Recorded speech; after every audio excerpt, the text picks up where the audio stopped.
Jamais le Togo n'a enregistré une si piètre performance. 6 mois après l'adoption du nouveau Code du travail, les députés procèdent à une nouvelle modification. 20 articles ont été retouchés, à la demande du gouvernement.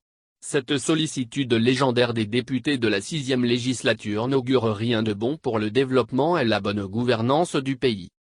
Adopté en décembre 2020, le nouveau Code du travail vient de subir une nouvelle opération chirurgicale.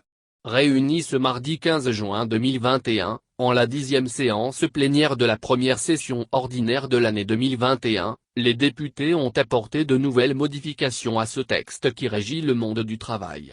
Selon les rapports, les propositions de modification ont porté sur les dispositions d'une vingtaine d'articles. Cette nouvelle délibération a pour but de donner le plus de place à la négociation collective dans le droit du travail pour renforcer la compétitivité de l'économie et développer l'employabilité des salariés. Elle apporte plus de souplesse aux entreprises pour adapter le temps de travail, de repos et de congé en tenant compte des variations de l'activité de l'entreprise, a tenté de justifier Chantal Yavadji Boditsegan, présidente de l'Assemblée nationale.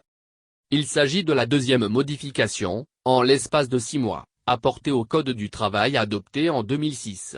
Comme annoncé par le gouvernement lors du Conseil des ministres du 24 février 2021, les nouvelles modifications adoptées sont principalement liées aux activités des organisations syndicales. Dans le but de renforcer la modernisation des relations sociales, le gouvernement a souhaité apporter des modifications additionnelles notamment quant aux conditions et modalités de création des organisations syndicales ainsi qu'à l'exercice du droit de grève. Ces propositions de modification visent à promouvoir davantage le dialogue social et l'esprit de compromis au sein des entreprises ou secteurs d'activité. De plus, elles favorisent le développement d'un syndicalisme plus responsable afin de préserver les droits des salariés, l'activité économique et les emplois, a indiqué le gouvernement.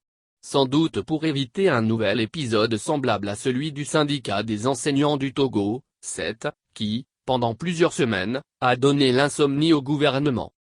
La modification est donc adoptée, mais cela n'est pas sans répercussion sur l'image même de l'Assemblée nationale, devenue depuis le début de cette législature, un parlement mouton, pour utiliser l'expression consacrée aux législatures du temps de feu Gnassingbé Eyadema. Certes, les conditions d'accession au siège de député pour l'actuelle législature laissent à désirer. Cela ne doit pourtant pas constituer un motif pour que les élus du peuple se comportent comme des sujets du pouvoir exécutif. Nous passons sous silence le faible background politique des parlementaires, et le tâtonnement avec lequel ils ont toujours géré les affaires.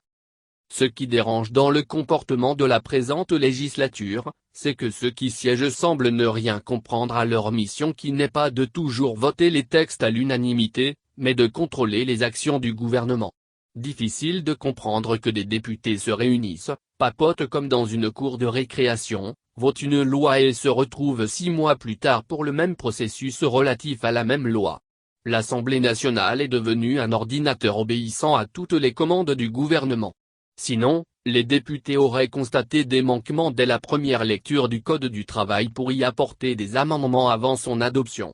À supposer que dans 2 mois, le gouvernement, piqué par on ne sait quelle mouche, décide de nouveau d'apporter de nouveaux amendements. Quelle sera leur attitude? Sans doute, ils vont encore se réunir et lever les mains comme des automates. Et c'est dangereux pour le pays. Un bon gouvernement doit avoir peur d'une telle institution qui soutient sans condition, se mure dans un silence et adopte la politique de l'autruche. Une telle institution est contre-productive, sur tous les plans. Cela se constate d'ailleurs sur le terrain. Dès la survenue de la pandémie de la Covid-19, les députés ont vite fait de céder le passage en confiant leurs prérogatives au gouvernement. Ce qui est inquiétant, c'est qu'ils ont continué de permettre au gouvernement de diriger le pays par décret, sans jamais demander des comptes. Comme s'ils vivaient sur une autre planète, les députés se refusent d'évoquer la cherté de la vie ainsi que les augmentations successives appliquées par le gouvernement. C'est vrai, ils ont leur dotation en carburant, mais cela ne les empêche pas de faire comprendre au gouvernement qu'en de pareilles situations de crise, ces mesures sont impopulaires. Malheureusement, les actuels députés sont trop soumis pour contribuer efficacement au développement et à la bonne gouvernance dans le pays. Ils oublient que si quelqu'un lève et quelqu'un prend, Le second quelqu'un doit s'efforcer d'être aussi efficace que son prédécesseur.